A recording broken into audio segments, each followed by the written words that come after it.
Well, welcome. Thank you all so much for being here today. I was afraid we had some competition from the sun, but you guys are great to be here, and thank you very much for joining us today.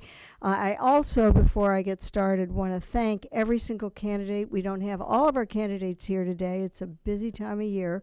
But I want to thank every single one of them for running, whether they're running again or first time.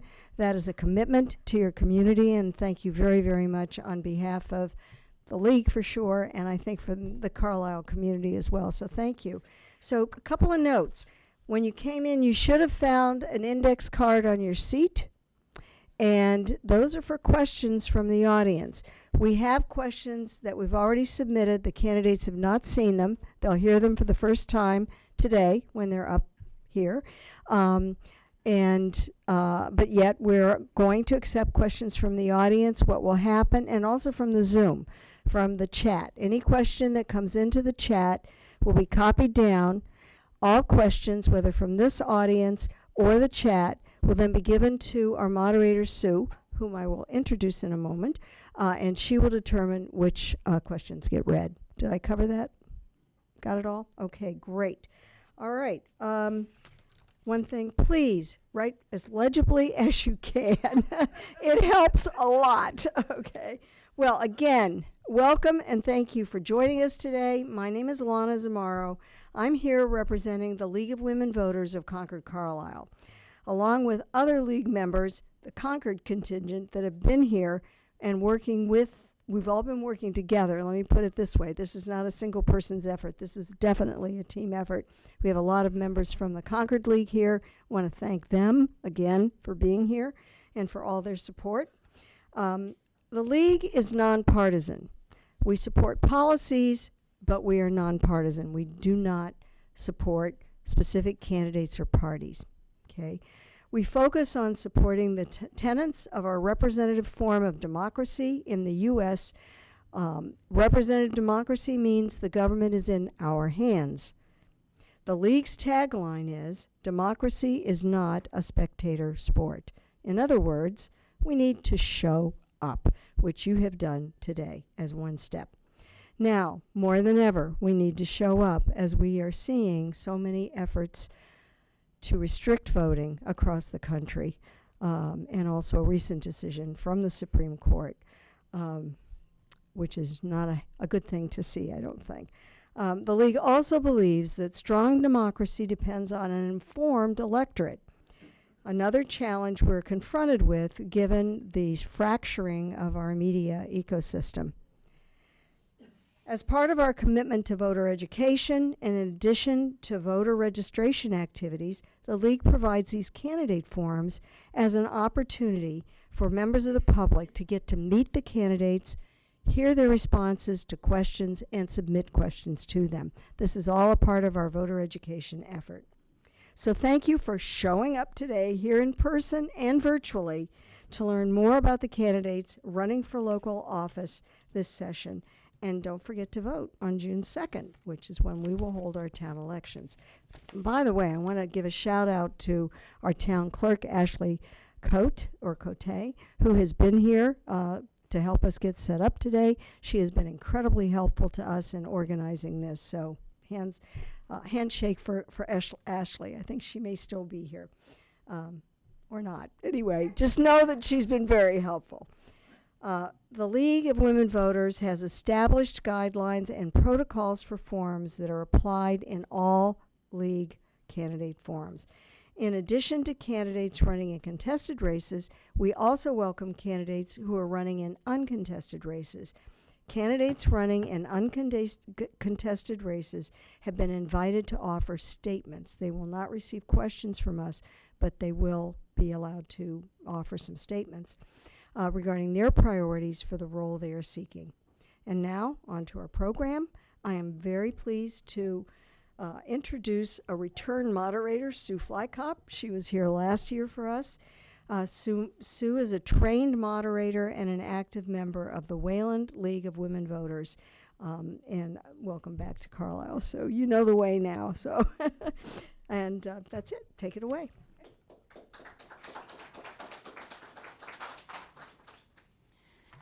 So thank you, everyone. We have a full house today, which is great to see on a sunny Saturday afternoon, especially after a day like yesterday when it was winter and now it's summer. So as Lana mentioned, we are going to have two parts to today's forum. We're going to start with the candidates for uncontested races. As she mentioned, they were all offered an opportunity to be here and present a 2-minute statement to you. We have two candidates for school committee who are here, and I'm going to invite them to come up. There they are, and have a seat. They're going to give us 2-minute statements, and we won't time them too harshly, I don't think. And then after that, we are going to switch to the contested race for select board. Okay. Okay, great. Thanks. I'll also be a little closer. So I just wanted to read out to you the races that are uncontested. For Board of Assessors, there's David Boardman. For Library Trustee, there's Arjun Majithia, I'm sorry. For Library Trustee, Karen Gettings. For Planning Board, Christopher Gegis and Dwight DeMay. And Planning Board, Sarah Smith. So those people who are not here, you will vote for them or not vote for them, but they're uncontested races. And for school committee, we have two candidates for 2 open seats. That's a 3-year term. We have Brian Watterson and Lynette Kelleher. And Brian's going to go first with a 2-minute statement. All right, thank you. Thank you to the League of Women Voters, as well as everyone taking the time on this beautiful day to come out. My name is Brian Watterson, and I am running for re-election to the school committee.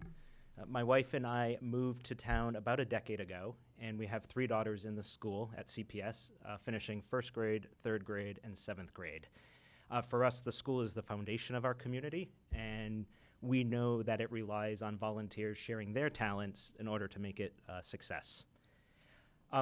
It was an honor to be on the school committee for the last 3 years, and in the past year serving as the chair for Carlisle, as well as the vice chair for Concord Carlisle. And I'll say it was also a steep learning curve over the last 3 years. Meeting procedures, policy, taking a budget from conception to town meeting, contract negotiations, not to mention all the relationship building with administrators, staff, town officials, and our neighbors in Concord. But with all of that, 2 of the things that I'm most proud of are the exit interview process that the school committee put in to thank teachers and staff and learn from them, as well as the story of a school, which is a way of sharing information about what's happening in the districts. I'm running again because, quite frankly, especially on the Carlisle side, we're in a period of transition. I think everybody knows that our longtime superintendent is retiring on June 30th. We're also in the process of strategic planning, where we'll be focusing on the leadership structure, curriculum alignment, community, and culture. The budget is a perennial challenge as our contracts require more than the 2.5%, and also technology and AI as we think about the cell phone policy at the high school and helping our students build smart relationships with technology. So thank you for your support. Never hesitate to give feedback, and thank you for voting on June 2nd. Thank you. And Lynette, to you, 2 minutes to you. All right. Yes. Okay. Yeah, of course. Well, again, I'll echo Brian's sentiments. Thank you all for being here and everyone online. I'm Lynette Kelleher. I have 2 children in the school, finishing 4th grade. Closer to the mic, sorry. Yep, I didn't know which one to use. I think they're all on. So. All right, good. Okay. I have 2. Yeah, go for it.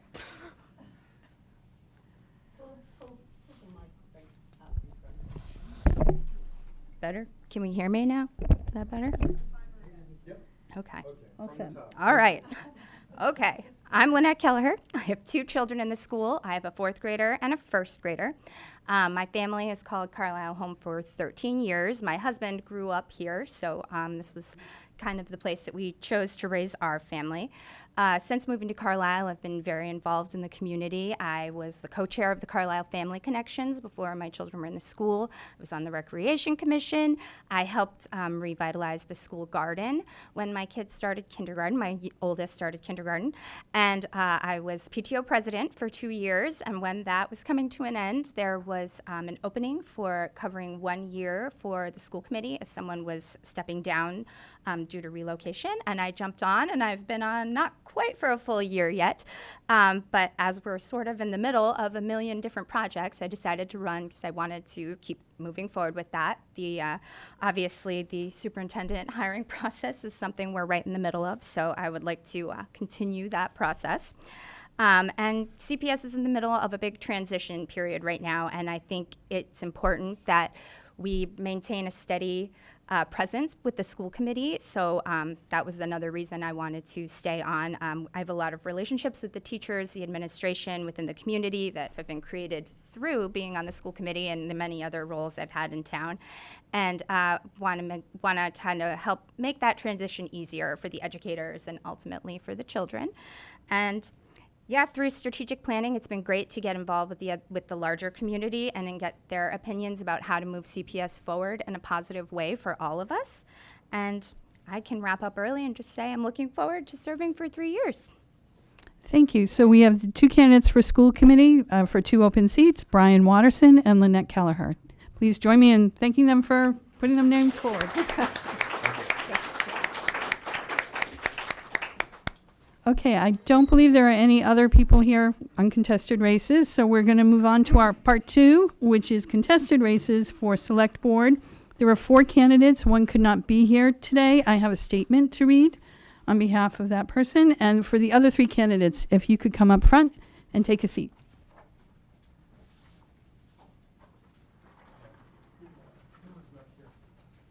Ayan?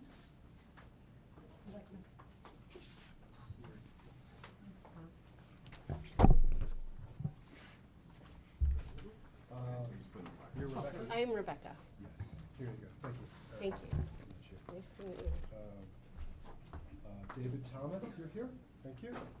And you must be Matthew. I am. Very good, thank you. Thank you. So just put the microphone right here when you talk.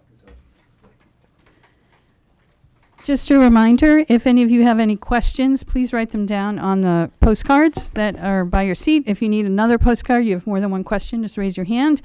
And we have people here who will grab your questions and just review them for legibility, applicability. A reminder, all your questions will go to all 3 candidates. They should not be targeted to any particular person.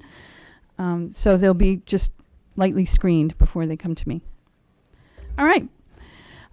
So we have 4 candidates. You will be voting for 2 for select board. The candidates are Ayan Goel, Matt Herwick, David Thomas, and Rebecca Vieira. Now, Ayan could not be here, and I have a statement I'd just like to read first before we get to the opening statements and the questions for all the other candidates here. So this is from Ayan. Good afternoon, everybody. My name is Ayan Goel, and I want to start by thanking the League of Women Voters for organizing this wonderful event and for allowing me to have this statement read in my absence. As this is being read, I am walking across the stage for my university graduation. I wish I could be in both places at the same time, but I unfortunately cannot. I am running for one of the open seats on the select board because I grew up in this town, graduated from CCHS, and want to give back to the town that made me who I am. I think it is very important for younger generations to get involved with politics so we can both stand up for what we believe in and also help pave the future we want. I want to see an even more affordable Carlisle with our preserved natural beauty, but also a Carlisle that attracts younger generations and keeps them in our wonderful town. When I talk to many town residents, affordability, taxes, and the school system are the top issues I hear. Carlisle residents want to keep living here for a long time, but many are concerned with property taxes and support for our seniors. We must continue to strive for a more affordable Carlisle through smart budgetary initiatives, and that is what I hope to bring about in our town. Our school system is top tier, but making sure that it remains supported without raising our cost of living is important. We want to make sure the children of Carlisle are looked after properly as much as we want to look after our seniors. We need to support the special education programs and all our students and teachers in the growing competitive school climate. My main missions in being a select board member are to work as hard as I can for the town and take input from people in Carlisle of all ages and walks of life in order to help as many people as possible. We have a ton of support for our seniors, and the Council on Aging has been doing a fantastic job, and I want to continue to support those efforts. I also believe having a fresh, young Carlisle perspective can be a great asset to our town, as I am committed to continuing to build the Carlisle that I and younger generations want to live in for the rest of our futures. Thank you again for allowing me to address you all and for the opportunity to run for our wonderful town, and I hope that you can believe in me to be one of your select board members this June. And that's from Ayan Goel. So, we are ready to move on to the next opening statement. We will start with Matt Herwick first. We're going in alphabetical order, and then we'll rotate who goes first after that. So, Matt, 1 minute opening statement. Right there, into the mic. 1 minute to you. All right, great. Good afternoon, everybody. Thank you for taking the time out of your day to be here. I know there's a lot of other options on a nice Saturday you can do, but we do appreciate you being here. My family's been in Carlisle for about 13 years. My wife and I have 4 boys in the school system. 3 of them are in CPS, and our youngest, who is 3, is home with us right now before they're ready to go to a preschool. Since we moved into Carlisle, finding a way to adjust and understanding how our community works, I realized that community involvement is how we all connect. I first joined the fire department that connected me with my community, and then coaching my son's baseball, and then becoming a small business owner, formerly Fern's owner. So I was able to go and meet everybody and realize how we all connect and communicate in a small community like this. Thank you. And David, a minute to you. My name is David. My family's been here for almost 10 years. I am a small business owner. I've been active in the community with my children. I have an 8-year-old and a 5-year-old who soon go into the school system. I love the town government. I love Carlisle. I try to be as active as I can, and I finally have enough free time where I feel like I can make a difference in joining the select board and really keeping the momentum and yeah. Thank you. And Rebecca, 1 minute to you. Good afternoon, and again, thank you for attending both here and virtually. Thank you to the League for hosting. I am first and foremost a mom to a 10-year-old who's at CPS, rising 6th grader. I am also an attorney and a real estate broker. As an attorney, I work in the telecom industry, and I have worked on commercial leasing, property, construction, procurement, and emerging technologies. I also served on the government task force, the town governance task force, which is a town meeting body. We work to understand how town functions and make recommendations for improvements. We did so in 2022, and I think some of those have been implemented, and some of the positive changes you've seen over the past few years have grown from that. I think my professional and civic experience make me qualified to serve you as a select board member. Thank you very much. Okay, thank you. We're going to start with our questions. These are 90 seconds each per candidate. So we'll start with David first. And our first question is, what do you feel is going well in Carlisle, and what challenges do you foresee for the community over the next 5 to 10 years? Sure. So the things that I think are going well in Carlisle, first and foremost, the community here. I think I've never lived someplace where the bond to a town has been so strong. And I think the school system is also doing fairly well. My biggest concerns with the town currently are financial. I think there's a lot of things coming up that were, deferred maintenance that are going to change the priorities, whether we like them or not. And I think that, we could have a plan for a lot of things, but at the end of the day, if we don't have money for those things, it's going to be tough for us. Thank you. And Rebecca, 1 minute and a half to you. Thank you. I agree. I think that community is like key for Carlisle and one of the best features. When I moved here during the pandemic in 2020, I stumbled upon Carlisle. It wasn't something that was on my radar because I was driving through town and saw rainbow flags and Black Lives Matter flags and sat in the center and said, this feels like home. And so that caused me to then open my eyes and point here for where I wanted to live. The challenges, I think we have to strike balances, right? We're hearing from lots of folks about where the gaps are in services and facilities and tax sensitivities, and so we're going to have to make some choices, have some discussions, and get to the nitty-gritty of those things. And I think that I have, again, built some coalitions when I was chairing the task force, and everybody was able to come to consensus on most of the recommendations. We had one that was voted, and those folks that sat on that panel were a wide range of people from different political backgrounds, economic backgrounds, ages and experiences, and I think that we saw, I'm very proud of that product, so thank you. Thank you. And Matt, 1 minute and a half to you. Great, thank you. So when I first figured out where Carlisle was on the map, I grew up in southern New Hampshire, and I always enjoyed New Hampshire. And when I found Carlisle, I said, my gosh, Carlisle's more New Hampshire than New Hampshire is. So as we kind of got engaged and into the town, I realized that what makes this town so unique and amazing is the people in the community. And that's not just the people that are currently there right now. It's the way that the Carlisle roots and traditions have been passed on. We kind of developed that vibe and that feeling of how the town has always been. But progress is always something we have to think about. 100 years ago, there were a lot of things that felt uncomfortable for change, and progress happened, but it happens at Carlisle's pace. So some of the big positive things that town has, we've got a very safe community.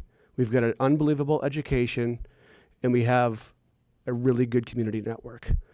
Now, some of the drawbacks of that is, how do we sustain a safe town? How do we sustain high education? And how do we sustain a community sense that fits everybody?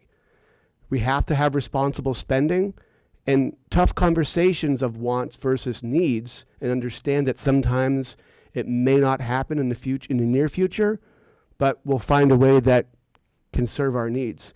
The same way that we share a high school with Concord, sharing facilities and other options with other towns is a good halfway point while we put together a longer plan. Thank you, Matt. All right, our next question is 3 parts, and it all relates to this one statement. As of May 2026, new construction homes in Carlisle, Mass. are generally listed in the range of 1.5 to over 2.5 million. So it's 3 questions I'm going to ask you. You have a chance to answer each one individually. So Rebecca, you'll be first on this question. How important do you think it is to build less expensive housing in Carlisle to address the missing middle, the 500K to 1 million range? Okay. I think that it is 90 seconds, yes. I think it is important. I think that we have folks in town that work in town that I would really like to have the opportunity to live in town. I think that would potentially bind folks closer, to us, so that they're not as readily able to be poached, for lack of a better way to say that. I think that we have to figure out the way forward. I grew up, my elementary years were in Hanson, Massachusetts, and then moved to Martha's Vineyard. And in Martha's Vineyard, we don't have the option to bring people in from other towns to provide our services. So there are some pretty creative ideas that I am aware of, and I've actually talked with Julie Mercier about them. And I hope that we could be considering those types of structures to open that up and make it happen. There's cottage housing similar to what happened on Kay's Walk. but it is, the aesthetic is much more aligned with Carlisle aesthetic. And so that's one of the ways we could do that. There are qualifications to apply, like this would be on this is how we work it on the vineyard, is there are qualifications for applying to live in one of those spaces, and it would be, are you a graduate of the high school? Are you working in the town? Some criteria that then would make it so that those folks would have a priority. And it is not low-income housing, it's means tested. Thank you. And Matt, the question to you? So the price per square foot, whether it's a deck house built in the 60s or new construction on Kays Walk or a large home off of Acton Street, the value is always going to be in how bad the buyer wants to be in our town. We have a lot of driving factors that make this a very desirable town to be in. So it's difficult to say that building smaller or less value homes is going to achieve that, because we're a very small, do I dare say, elite town that's highly desired. And when houses come up for sale, it's a battle to put a bid in and even have a bid considered. So I'm not even sure if smaller homes are going to achieve that, because that dollar per square foot is still going to be in the high side, as we've seen down in Kays Walk. These smaller cottage-style homes are still well above $1 million. So utilizing what we have, taking care of it. When we invest in a home, it's a long-term investment for us. And so a lot of us use this for our next chapter in our phases for retirement. We build great equity in our homes. So it's a difficult question to answer on our level of government, because everybody wants to be in Carlisle or a community like this, and that's a really big driver of the value of our properties. Thank you. And David, the question to you, 1.5 minutes? Yes. So I know this all too well. So moved to town in 2017, purchased house, that was before, COVID and everything. Do you mind talking into the mic? Sorry. So, know it all too well. Bought my first house in Carlisle in 2017 for $600,000 and something. Grew a family here, wanted one more bedroom. Not much of an ask. Found another house, ended up paying $300,000 over, because that's the battle. And it's, like Matt said, very desirable town, very tough. New construction is priced that way mostly because of inflation. I mean, if they can make more money building smaller houses, they would. As a small business owner, my equipment, same deal. It's, a truck used to be cheap, now it's triple. The only way for affordable housing in Carlisle, apartments maybe, if we could pull it off somehow. Subsidized housing, like other, we are affluent towns. Those are really the only options. I don't see, Kays Walk, they're smaller homes, but they're expensive. It's just supply and demand, and it just, it either needs to be subsidized or find apartments like the ADUs. But even those are tough with regulations, and it's always an uphill battle. Okay, thank you. All right, Matt, part 2 is to you next. It's sort of building on some of the comments that all three of you have already made. How would you encourage more housing options for Carlisle within our zoning constraints? Well, if you look at adjusting our zoning constraints, we're going to go and start to tarnish the landscape of how our town looks, which I think is one of the nicest appealing aspects of our town. So if we're looking at bulk housing, apartments, and things like that, we got to sensibly think about how is that going to affect the scenery, the functionality of putting in cluster housing. We don't have town municipalities that can support these types of buildings. I don't see Carlisle being like a larger town or city that surrounds us. Our traditions have always had, this type of land and farm and tranquil backyards. And so finding that balance is difficult without compromising or giving up what the aesthetics of our town is. to make way for more bulk housing. It's a really difficult balance and conversation to have and to get everybody on board with it. I love where I live, and I personally wouldn't want a 60-unit, 30-unit complex next to me. So it's, understanding that maybe not in my backyard, but it's not for me to say that it belongs or doesn't belong in your backyard either. So there's a lot of compromise in understanding how affordable housing and new construction can continue. Thank you. And Rebecca, a minute and a half to you. I think we just need some more creativity.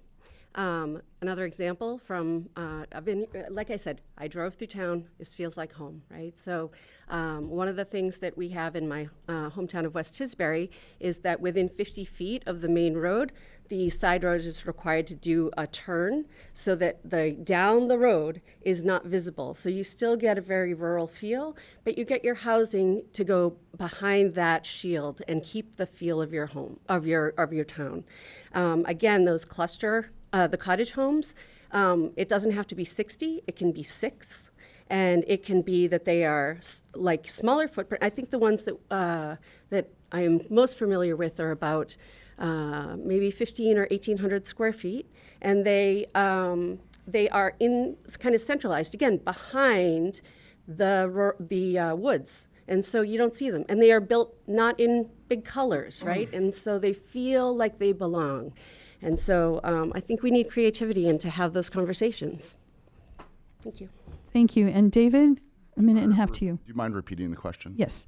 How would you encourage more housing options for Carlisle within our zoning constraints?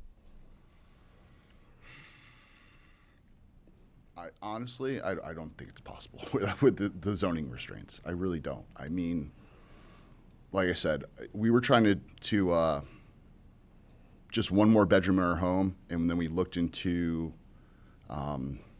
actually making it a second level, and we're like, oh, this shouldn't be too bad. How naive were we? We were buffered on 2 wetlands. Their septic requirements are a lot, and that instead of staying in our home, which we wanted to do, we loved our neighborhood, Russell Street, School Street, loved the area. We were basically forced to spend a lot more money for that 1 bedroom. I mean, I wish there were ways for us to get more housing. I don't really see it being possible with all the conservation land, with all the rules. It would have to drastically change for that to happen for the town. Okay. Thank you. David, you're up next on this third part, same topic. Given what all three of you have said, the question is, do you feel the town should encourage such development? And if so, what actions should they take?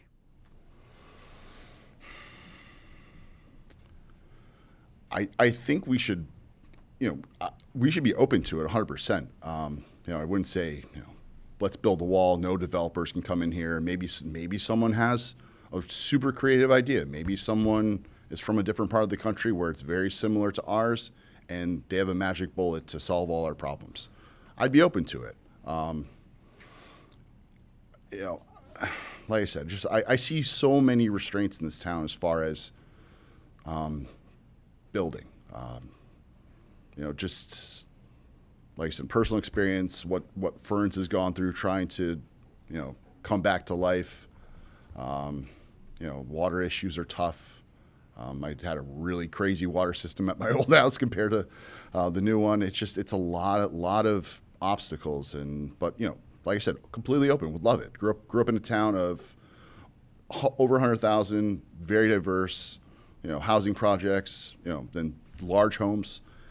I like the community of that and like diversity, but it's so tough in this town. Okay, thank you. And Matt, the question to you next.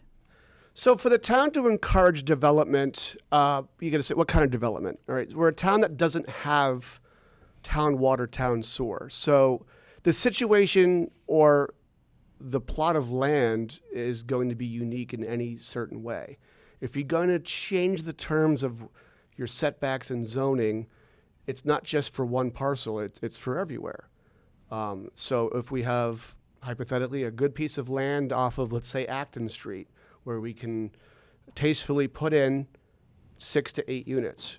It's not about just fitting 6 to 8 affordable or average type of facilities. It's what is it going to take to build that? Town water, town sewer, we don't have that. We have to go and provide that for ourselves. When we have, even if it's a smaller complex, like 6 or 8 homes in tight constraints, your drinking water and your septic system play really big factors into this. This is not a really dry town. There's a lot of protected, well-protected wetlands and conservation property, which is great. So situations are going to dictate. I guess the town would probably say encourage to start small, find a location that generally meets the needs of everybody. If it's out of sight, out of mind, and that parcel works, it's a good place to start. So I think we got to start small. Thank you. And Rebecca, a minute and a half to you. Good point on the water and sewer. West Tisbury also does not have town water or sewer. We are well and septic. I do think we should encourage this. Again, I would love to see folks like our teachers and our fire folks and our folks working in town hall and our police folks. I would love to see them have the ability to live here. It might actually give us the option to have on-call shifts if we have police that are able to live here. What actions would I take? I think we've got to look at folks who have had to struggle with this. We've got to look at other similarly situated communities that have grappled with this and had to find the solutions, and then we have to have the will behind it. So. Okay, thank you. All right, we're moving on to a new topic, and Matt, you're going to be first on this question. It's about the use of the Highland building. I'm completely neutral. I come from out of town, but the chuckles tell me something. The Carlisle School Committee has determined that the school has no current need for use of the Highland building. Several groups have expressed interest for community programming at Highland. These include the Recreation Commission, the Cultural Council, the Historical Society, and a number of independent organizations. The project being discussed as a public-private partnership. The project is being discussed as a public-private partnership that would combine private philanthropy and resources available to nonprofit organizations like matching grants and CPA funds. Such a structure would limit town fiscal responsibilities. Do you support the use of the Highland building to meet community space needs? And again, that's Matt first. So the Highland building is like the conversation at Thanksgiving dinner every year. It always comes up, and we leave the table with not a lot of answers. The town spent quite a bit of money over the past decade preserving it, as I think the historical group said, to kind of earmark future options. I think they've exhausted options within the first round of what can the town departments use or need, and we found that it doesn't necessarily fit the needs of what the town directly does. And that's understandable with the way that it's built, its condition, and its position. And then, of course, the big question is money.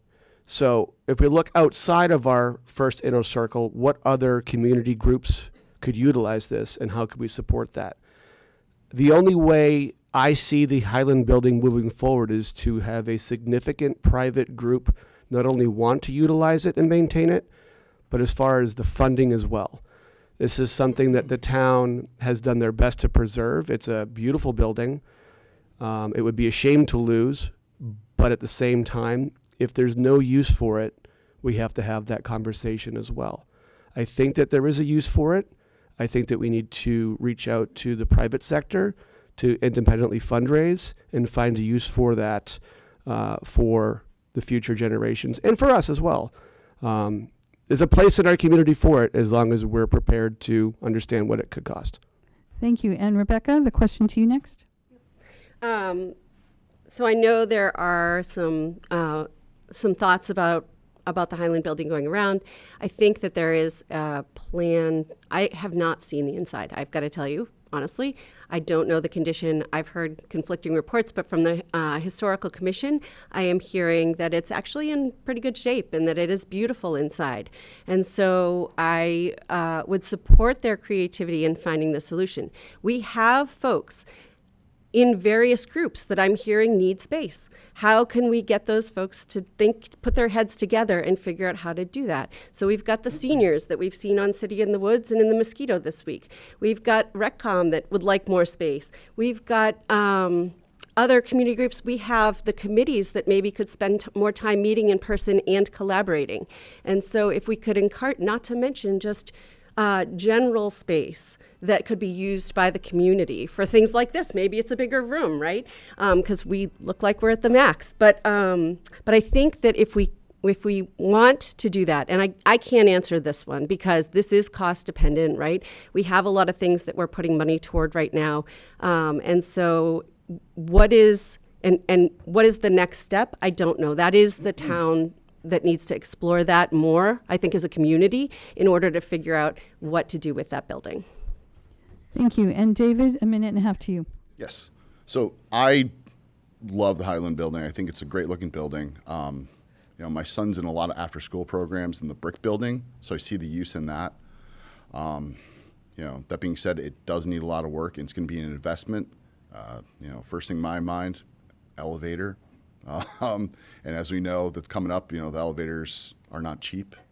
That's $1 million adventure on their own, just for that. I don't know if it necessarily needs to be a community center. I mean, so the brick building is kind of like a multi-use. It's very small, but it's multi-use. It's not really have a name, it's not children's room or anything like that. I think it would be worth the investment over other investments that are being planned in town, because we need the use. Right now, we don't have Ferns. We don't have Clark Market. The library is going to shut down for renovations. Where are we going to go?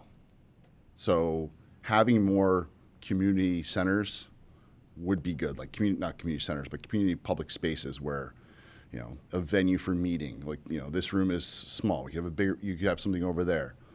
I think I would rather invest in that building more than other projects in the pipeline. Thank you. Okay, Rebecca, you're up next, first on this next question about sharing town services in the region. I'm waiting for some chuckles. Okay. The Carlisle Master Plan ranked the town's rural character as its highest priority. Carlisle relies almost exclusively on residential property taxes to fund town services for residents, municipal maintenance, and an excellent public education system. There are concerns about this model being sustainable over time. The Select Board has taken some small steps to share municipal services with other towns in the region, such as the recent decision to share a building inspector with Acton as a cost-cutting effort. Do you support sharing more services with other towns? And if so, what areas do you feel would work as a shared resource? Thank you. I do support sharing services. I think that I would want to go about it carefully. I think that, I think that sharing services could, depending on how we do it, could lose some of the feel, the connection that we have to the folks who work here, and I don't want to lose that. So, can we keep a police station and make it a precinct? Maybe. Can we keep the fire station but make it part of a larger, fire department? Maybe. Could we? One thing that came up over the winter was like the plowing in DPW. So. I don't know how many of you are aware, but we had an incident where our DPW wasn't done clearing the roads. Our Boston children that come to the high school were already on the buses when we asked to do a delay, and we couldn't delay. And so we had kind of our delay on this side, I think, but it was very miscommunications and such. So maybe there could be some changes there to share that, and then it would actually function better. So I do think that we could do that. I do think so. There's my ideas. Okay, thank you. And David, the question to you? Yes, I I see the towns, one of the ways that we can be more cost effective is finding efficiencies in the labor and equipment. Equipment's expensive, labor's expensive, pensions are expensive, healthcare is expensive. If we can share that in one way or another with another town, I think it's beneficial because they're only going up, and it's going up for other towns as well. So it's not just a benefit for Carlisle; it's a benefit for the town we share those services with. As far as what services, DPW is tough because it's sort of they're on call, and you don't want to wait. If there's a call for an icy spot, and we rely on that for emergency services to make sure the roads are clear. Police, fire, maybe, but I see stepping like the town hall being the first in those moves to try to share the services, and then as time goes on, we'll probably be forced to look at other avenues of shared services. Thank you. And Matt, the question to you. So there's pros and cons to shared services, and again, like other problems in town, the situation's going to dictate. So I think that I'll start with the non-negotiable ones are your public safety, your police, your fire, your DPW, and your emergency services. We're a unique town, unlike Concord, Acton, etc. One of the things that they're looking at is regionalizing our public safety. Now, our dispatchers are more than just a person that answers the phone. They understand the lay of the land here in town. They know us by face. They also hand out the dump stickers. But they understand that the fire department has challenges like no pressurized water facilities. So we don't have hydrants. We have tankers. Very few towns operate that way. So those are the ones that are probably non-negotiable about sharing services. The fire department does exceptionally well the way it's run, with the amount of volunteers that show up that are from Carlisle to support everybody in Carlisle. Now, as far as talking about what are the areas that we could share, well, our deficiencies are the senior support. So we can look and see what surrounding towns can help support and advance the needs for our seniors, for our council on aging. The building inspector is a shared resource. We could look at the other departments as far as zoning and inter-office positions here as well. Thank you. All right, David, you're going to go first on this next question. I did want to add, does anyone have any questions that they wanted to submit? You have them. Okay, great. Okay, so David, next question. It's about the use of the Cranberry Bog House. Do you support the current plan to preserve the historic Cranberry Bog House and convert the interior into 4 units of low-income, moderate, affordable housing? Is it a yes or a no question?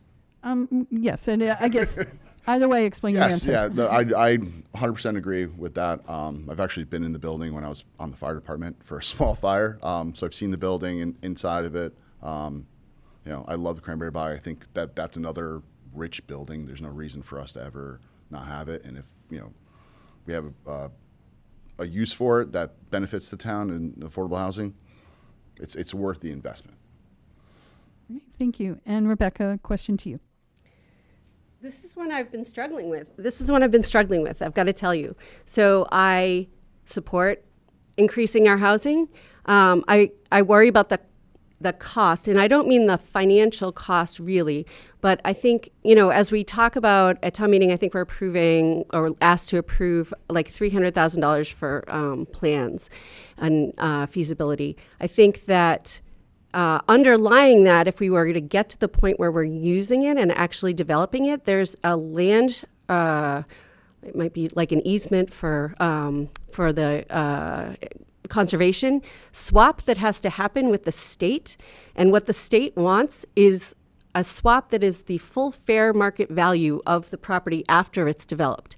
And I think that's a pretty high cost for us. So I don't know that that's where I want to put that and table it. Again, you've heard me. I want to bring more housing here, but I don't know if that's the best use of our resources. And so I'm going to be honest with you about it and make that call. So thank you. And Matt, the question to you. The Bog House, again, is one of those classic New England backdrop facilities. It's in really good condition. As I say, it's got good bones. When we talked about, situations will dictate and starting small with trying to find and seek out locations for housing. This is a good example of we can start small, 4 units, probably not a huge cost for the town to preserve this and make it work. I think that getting it into an affordable housing category could possibly offset the state's request for highest value possible for that. So there's a lot of discussions that have to happen on that higher level. Is it a building worth saving? Yes. Is it a building worth using for the town? Yes. And can it be used for our advantage? Absolutely. So the investment for that is important. It's been a building that's sat vacant for a while. As we know, things that sit eventually go downhill. So if we have it, let's take care of it and let's use it right. Okay, thank you. Our next question, Rebecca, you'll be first. So our next question. Okay, thank you. Our next question is, what do you believe will be your greatest challenges as a member of the Select Board?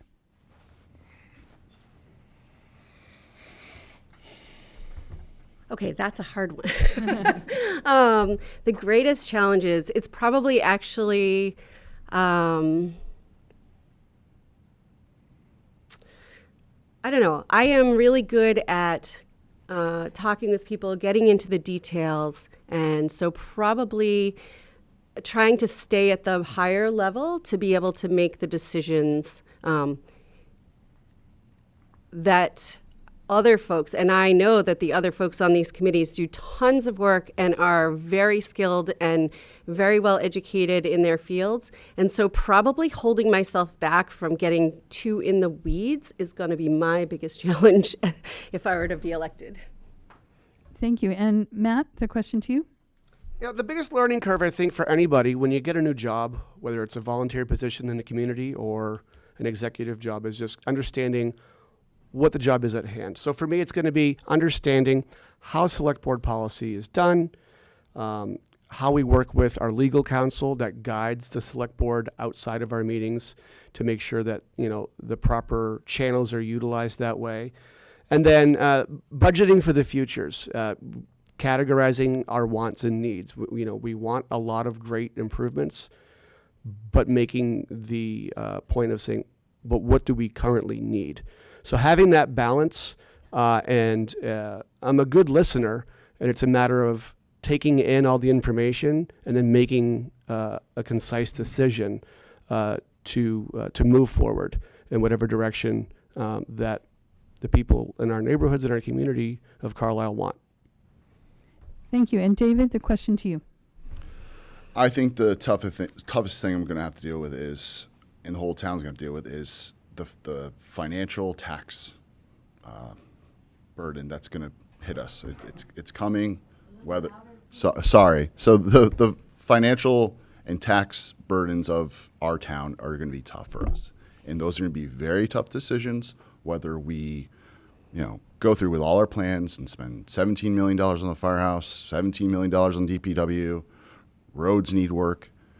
All that is going to affect us, and we're not going to be able to do everything that we want to do. And, we can only swallow so much in taxes, especially for people on a fixed income. And I think it's going to be very, very difficult to make those choices, between, there's been a lot of deferred maintenance, and I think it's just, they've had to push things off for other things. And I think at this point in time, we're forced. Our hands are going to be forced. We're going to have to make a tough decision, and that's what I know is going to be the toughest part of the next 3 years for Select Board.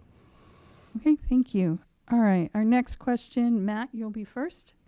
What aspects of your current employment would be most applicable to your work on the Select Board?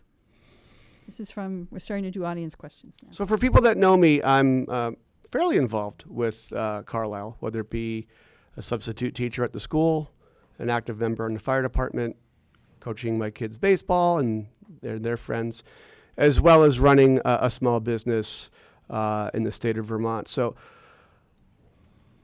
I'm really good at juggling multiple tasks and staying focused on those. But I'm first and foremost community driven in anything I go into, whether it's my projects outside the state or my involvement here, or when I was the owner of Ferns for 5 years. That's what gives me the most amount of feel-good results, is working with the people in my community and being a part of it. It's easy to be on the sidelines and let someone else kind of do it, whether it's coaching or a town position. But I get a lot of satisfaction out of being involved. And in a community like this, it's not easy to go and see your neighbors from your mailbox. So you have to forcibly get out of your yard to meet people. And by being involved in the community with these aspects, that's how you meet people. That's how you hear what their wants and needs are. And that's how you make new friends. So my community involvement with everything I do is passionate for me. And I think that that's probably one of the best takeaways of this position, is it forces you to be involved with the community. Thank you. And David, a minute and a half to you. So I operate a business with 20 plus employees. It's an industrial service company. We own a building in Florida. We operate equipment. I know firsthand the struggles with insurance. I know firsthand the struggle with buying equipment, maintaining equipment, hiring, firing. My company works for some of the biggest firms in the country, whether it's defense, aerospace, construction. My background is going through contracts and leases. And, unfortunately, you run a business long enough, you have to deal with legal issues. I have a lot of those. I have a lot of experience running operations, and that's what's drawn me to the select board, because I can, all the departments are different. You have field workers, office workers. I have all those. I think it'd be a good fit for. Thank you. And Rebecca, 90 seconds to you. Yeah. As I mentioned, I am an attorney. I'm in the telecom industry. I work on procurement, supply, and technology contracts primarily and most recently. I am an individual contributor right now, as I worked with a team on innovation projects. So we were trying to develop new infrastructure to support our expanding needs for telecom. And so I'm very familiar with negotiating contracts and reviewing them and seeing where the risks are and the pitfalls, and where we can offload maybe some contractor responsibility, and making sure that we're holding them accountable and getting what we pay for in that initial contract. I think the other pieces, I have formally managed a team. It included things like the environmental compliance and FAA, FCC compliance. You don't care about that. I also have managed a small real estate firm for a bit down in Brookline. And I think all of those skills would help here and help this town to look at how it is contracting its projects. I just want to say, as an attorney as well, I stay a little bit plugged in with what's going on at the state and in the federal world. And if you don't know, there are bills in the State House right now that are talking about allowing towns to do a transfer tax in addition to real estate tax. Thank you, Rebecca. Okay, next question. David, you are first. How does environmental sustainability factor into your priorities and decision making? Sure. So I believe it's important with the environmental sustainability, but it always depends on the cost, whether it makes sense or not. I have a hybrid car or electric car, but there's. I would love to throw solar panels on everyone's houses and, be more conscious of those things. But I really, if you can't tell already, the finances of everything are my main concern.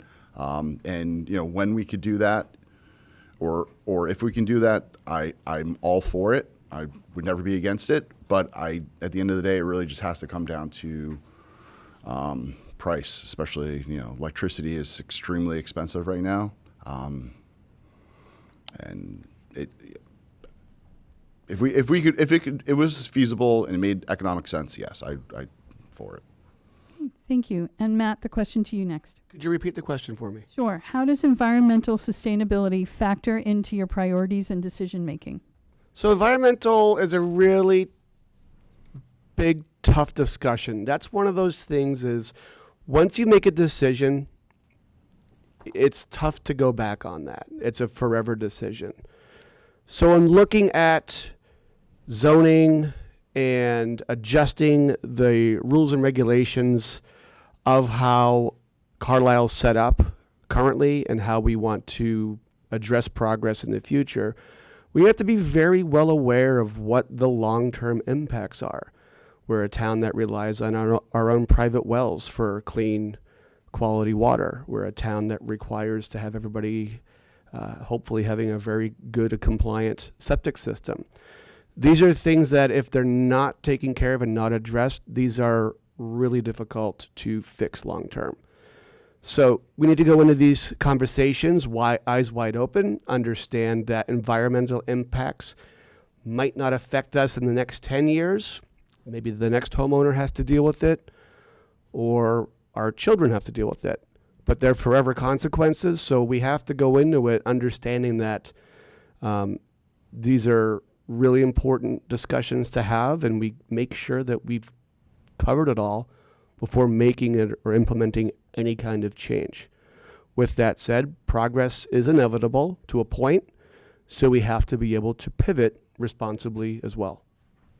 Thank you. And Rebecca, the question to you. One of the things that we heard when I was on the task force was how difficult it is to do projects in town, in large because of the amount of wetlands and the health department and those things. We have to have a balance because the alternative to not having those things, I think, work easier for folks is that they don't want to come to us. And that is actually a bigger risk to me. If we are too strict and too difficult to get our projects through and to help homeowners solve their problems, they are not going to come to us and do it properly. And that is, to me, the biggest risk there that we should be looking at and should be taking steps to address and help. But I think that's really important. Thank you. All right, so now we have a more specific question about sustainability, and we're going to start with you, Matt, first. If you were considering the major renovation of the town's DPW, what priority would you place on making it a more green or sustainable structure, even if it would make the short-term cost higher? So the location, for those that haven't been down to the DPW facility, I was down there at the open house this week. Jim gave a great tour of what they have and what they need. The current facility is well within the danger zone of wetlands. So the future of the DPW, we need a facility that not only creates a good work environment for our staff, but it also needs to be something that is financially stable.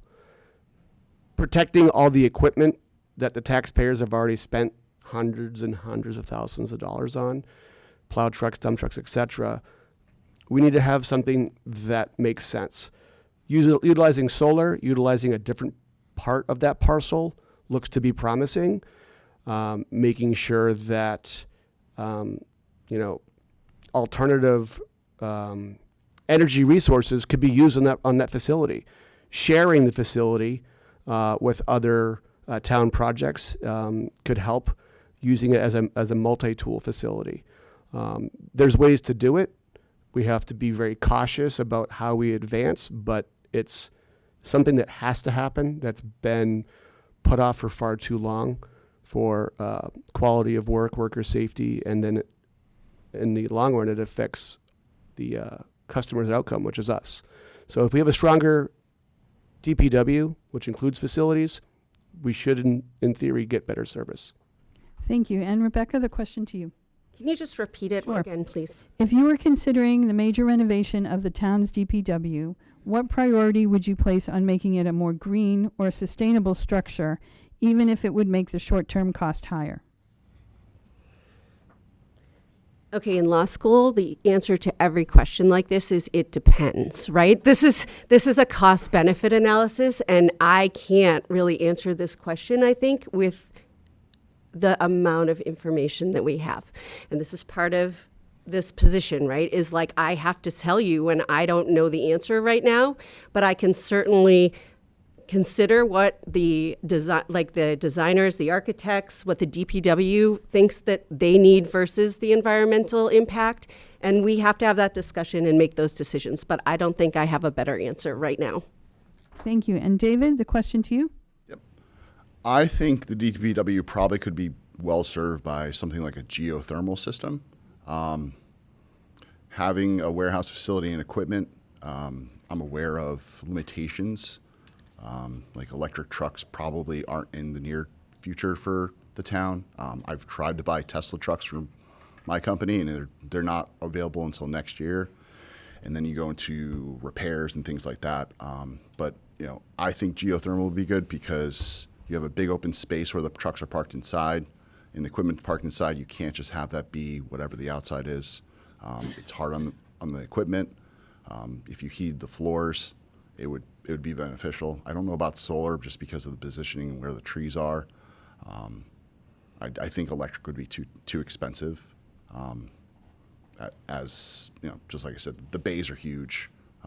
It'd be too tough, and running gas is also not very good. But I think geothermal would be a short-term pain for a long-term benefit for the town because we wouldn't have to pay for anything, and for the equipment would probably be easier to work on equipment when things were broken because the floor would be warm, and that's my feelings on that.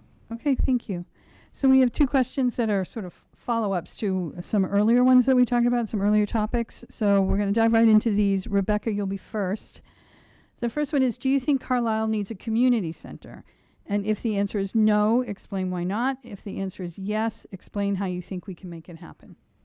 Do I think Carlisle needs a community center? Yes.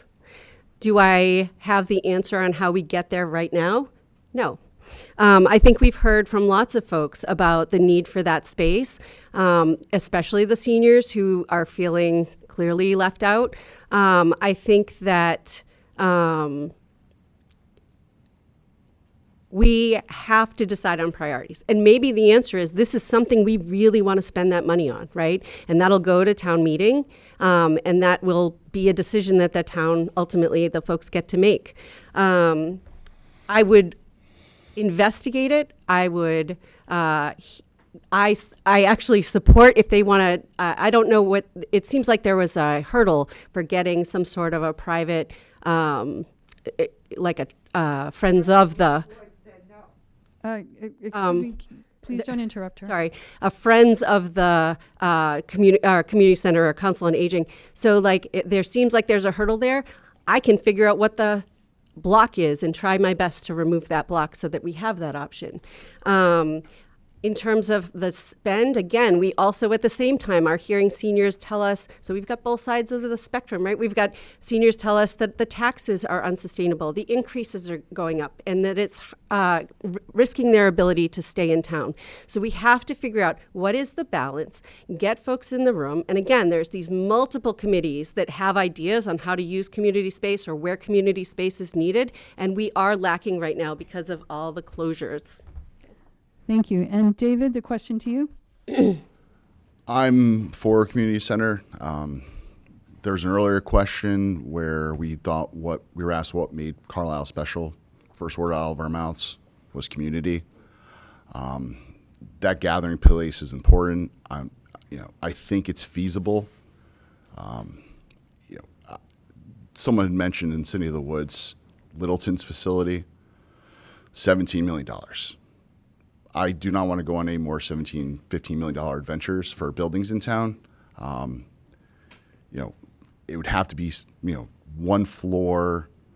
It'd have to be. We'd have to think creatively.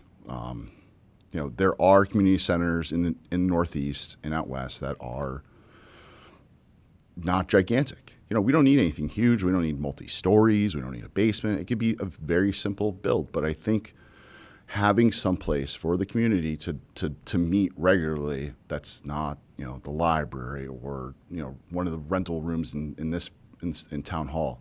I think it's another worthwhile financial decision for the town over, other things. I think other projects that are planned should probably be slimmed down a little bit. Particularly, I'm worried about the fire department being a very expensive project, and then we're going to have fire trucks that are going to be need to be replaced soon, which all fire trucks basically cost $1 million. Thank you, Matt. David, sorry, apologies. Okay, now, Matt, the question to you. So we absolutely need a community center. It's more than just a building. Just like Carlisle, community is sort of the biggest foundationary block. So take the building out of it. We already have a really good sense of community. No, we definitely need, not want, we need a place for us to come together. So how do we accomplish that? Well, we got to look at what does the town already have? What can we use? What could we modify in the short term that would satisfy that? And I say short term because we've got a couple of large projects that are getting done as far as town safety and services. I know that in some of the plans, there's a large room at the fire department. I don't know about accessibility during the day, but for the most part, that station is quite quiet until calls come in. Looking at the Highland building and taking a page out of what the library's accomplished, the library went towards the private sector and creating a fundraising group that could help the community come together to raise the funds for the community would be a really great team building exercise and would take a lot of the burden off of the tax basis of those funds. I can't say where the perfect community center would be, but I think that we definitely need one sooner than later. But a building doesn't make the community stronger, it's the people. So if we have to go and stick it out and utilize the Clark Room or another facility in town short term, we'll still make the best of it and Thank you. the community together. Thank you. All right, our next question. David, you'll be first. And it's sort of a follow-up to our housing discussion earlier.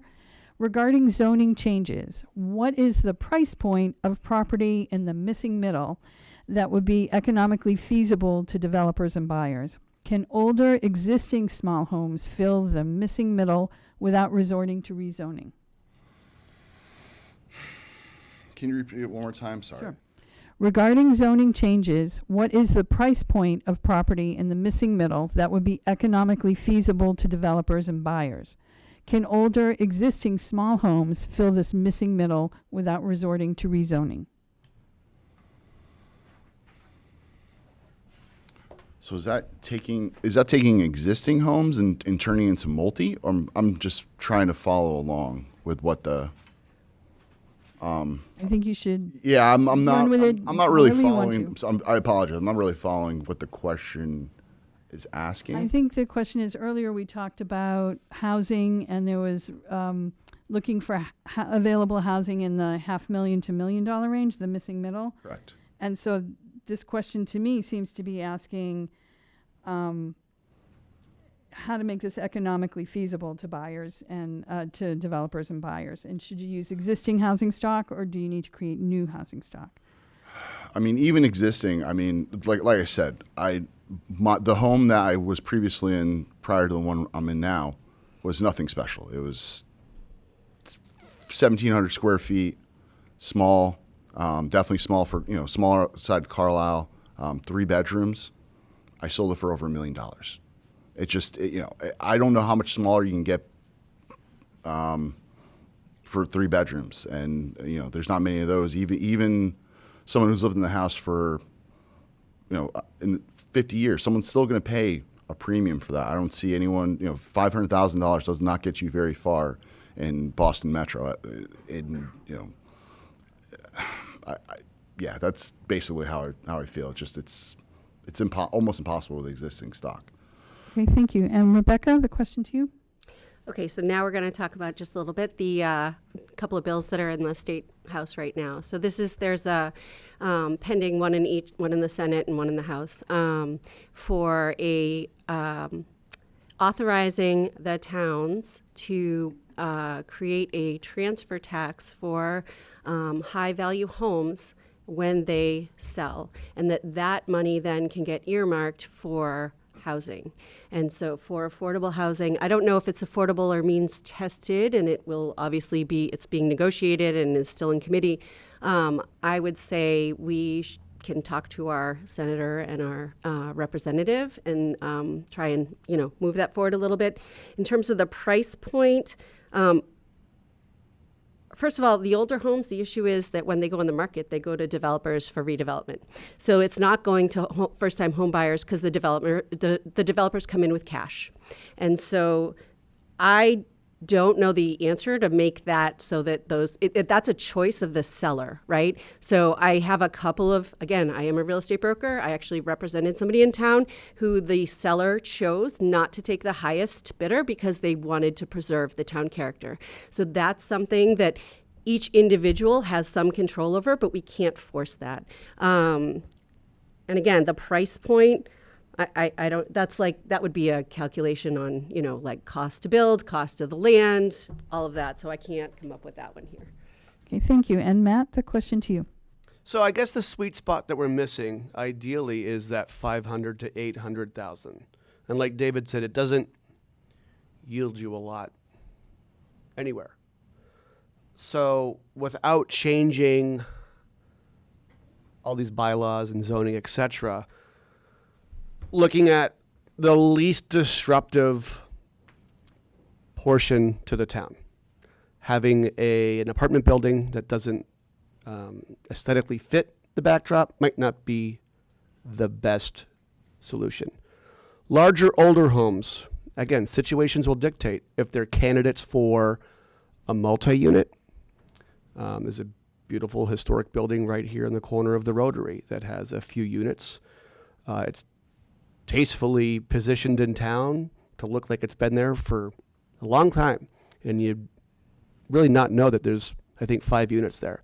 So something like that that's tastefully done. Situations will dictate. New construction, a buildable lot is at least $300,000, whether it's raw land or you're buying a house to tear down. The value of the land is typically more than $300,000. So starting with that, we're already inching out of the what is affordable category. It's competitive. People want to be in town. People want to maximize their investments for themselves. And I think that alternative designs should be considered for existing properties and land use. Thank you. Okay, we have done 13 questions. I don't want to end on that number, so we're going to do one more. Superstitious? And then we'll go to closing statements.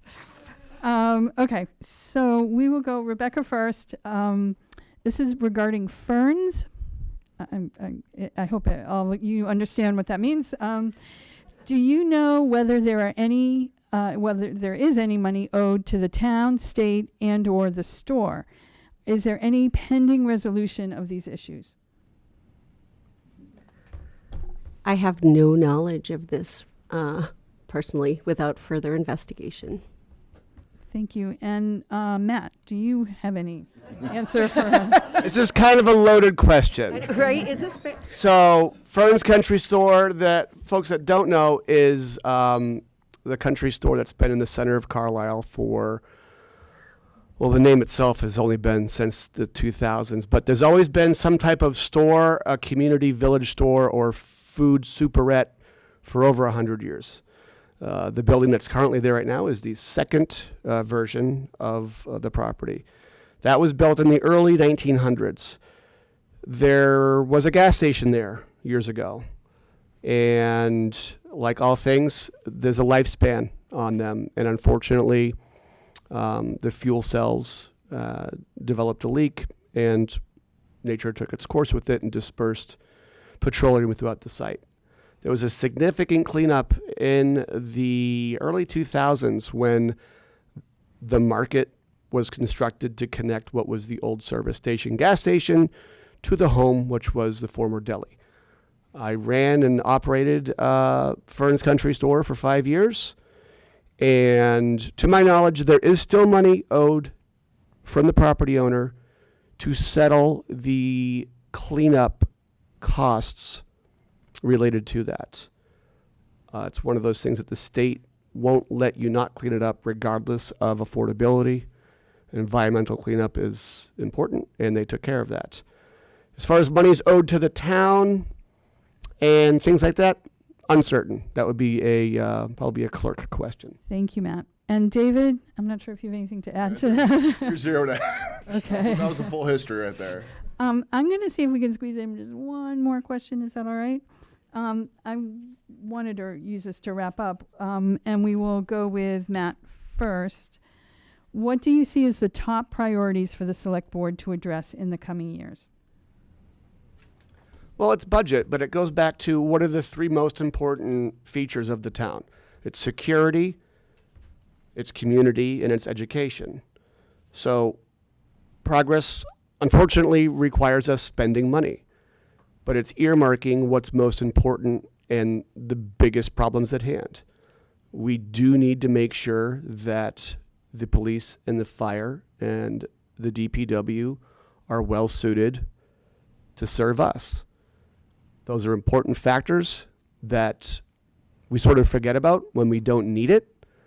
But then when it snows, we wonder why it takes so long. So planning and budgeting for those categories is the most important. Understanding that education, though it doesn't affect everybody in town, it's one of the biggest drivers of why people want to be here to raise a family. Understanding that we have a great school, but planning on what does the future need from us to continue to be a competitive and great school. Those are big factors as well. Supporting the community. What does the town offer us? Community comes together in a location. Maybe we share spaces in the meantime with other towns. But identifying what we need and coming up with short and long-term answers and not just going without is not an answer. Thank you. And David, the question to you? Sure. It's going to be budget and finances, and making those tough decisions and trying to, our taxes are going to go up by a lot. And it's going to be trying to tell the story of why we're spending the money, because people are going to ask. And, the school budget keeps increasing. It's going to be tough. And, like Matt said, it's juggling those hard expenses while still, having the community, having them being taken care of, whether it's public services or, council on aging. Like there's very important things we need to fund outside of infrastructure. And we really just need to focus on trying to do our best, and just trying to tell everyone why this is happening and how we're doing it, and working with all the committees and just trying to team together. And yeah. Thank you. And Rebecca, the question to you. So absolutely budget. I mean, it's the first thing for anybody, even in your own home, right? That's the given. How do we get the most for the money? Where do we find new places to raise money? I think those are things that we need to dig into. I've talked about the state bills. There's also the ability for us to propose like a home rule petition to the state to get something passed that's not necessarily within our ability right now. So again, we can step outside the box, see what other towns have done that are similarly situated. I think The other thing is, again, trying to continue, and this is very soft, right? Trying to continue to minimize silos and the siloed effect. The committees that are kind of working on their thing without having a whole lot of communication amongst them. How do we create that environment? I am very much the other piece is that we talk and hear, I think, a lot of folks concerned about the amount of money spent in town hall on our administration and stuff. We are their employers. What kind of employer do we want to be? Do we want to be the employers that are taking care of our people, that give them good facilities, that make sure that they have adequate pay? Or do we want something else? And I find the way that we spend our money reflects our values, and I want to make sure that the people here are taken care of. So that is going to be something that I am going to support for when we are investing in town hall. Thank you. Okay. Now we're up to 15, so it's a good place to stop. So we're going to go to closing statements, which are 1 minute each, and we're going to go in the reverse order from the way we started, which means, Rebecca, you will be going first. Okay. You need a minute for your notes? Okay. I think I'm good. There you go. All right. Just wait 1 second. Yes. Okay. Go ahead. Once again, I want to thank you all. This has been a long haul. It's a little warm in here for sitting in. For those folks who are online, I think, again, I was just kind of wrapping up with how we prioritize and spend based on our values. And our values, clearly, I think we all share a lot of the same values, even if we don't agree on a lot of the politics or the how we implement them. And so getting folks together to talk and recognize each other and get to what we actually want to do with that small budget is critical. That's kind of what I feel like a strong point is for me. It's reflected in the Town Governance Task Force work that I've done. We need to consider the master plan and the items that were prioritized there in terms of open space, schools, and safety and security. I think that I hear folks who are feeling left out. I don't want anybody to feel left out. And so anyway, I think that's it. I hope you vote for me. And I would be honored to serve the town of Carlisle. Thank you. And David, a minute to you. So I would look to continue the momentum of our select board that we have now. I think it's an extremely strong select board with diverse backgrounds and a deep knowledge of this town. I love this town, love the community. I plan to be here for a long time, and the whole reason why I'm running is because I feel that my background would be beneficial. The relationships I've made in town have been fantastic. Yeah, thanks. Okay, thank you. And Matt, to you. 1 minute. Well, I just want to thank everybody, obviously, coming out today and tuning in online. This is a position that anybody could do, but not everybody has the time to do it. So I'm able to go and factor that into my busy schedule to be the voice of my neighbors in my community. I want to thank a few close friends in town that inspired me, this is one of them, to make the step to be a leader in the community. I'm an extension of you guys. I'm not here to make decisions for what I want. It's what the community wants and needs. I'm just the voice and sort of the relay to help make these things potentially come to fruition. I'm a big believer in leaving it better than you found it. We need to be good stewards. Carlisle has always been a good steward of its town and its surroundings. Understanding that progress is inevitable, embracing it to a point, and making the right decisions for us. I'm not here to undo what the previous administration has done. It's a thankless job, and I want to thank the previous board members that have put that time in to help their community as well. Okay, thank you. I want to thank the candidates. Just to remind the audience, there are actually 4 names you'll see on the ballot. You'll be voting for 2. There's Ayan Goel, whose statement I read earlier, the new college graduate, Matt Herwick, Dave Thomas, and Rebecca Vieira. And before I turn it over to Lana, I'm sure we all want to give them a big round of applause to thank them.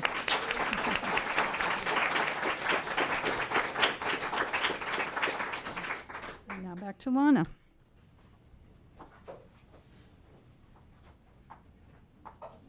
How are you doing? Excellent. I think it may be warmer for some than for others in this room. But I want to thank you. First of all, I want to thank every single one of you for participating today as a candidate, and also the candidates who are not able to be here, to thank them, because that is being responsive to the need in our community, and I think we all feel very strongly about supporting that effort. So thank you very much for that. We're looking at people who are running to be our town government.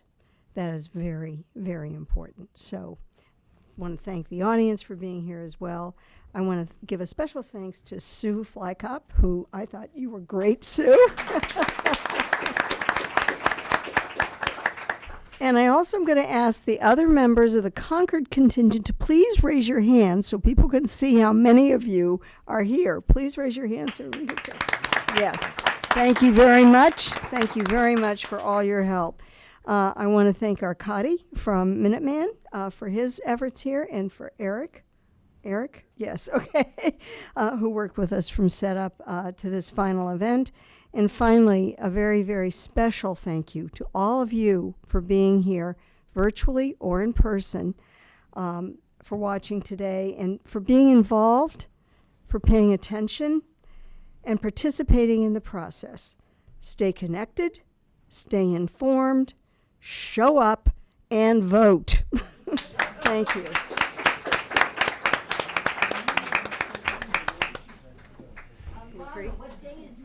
Nice job. Yeah. Nice job, bud.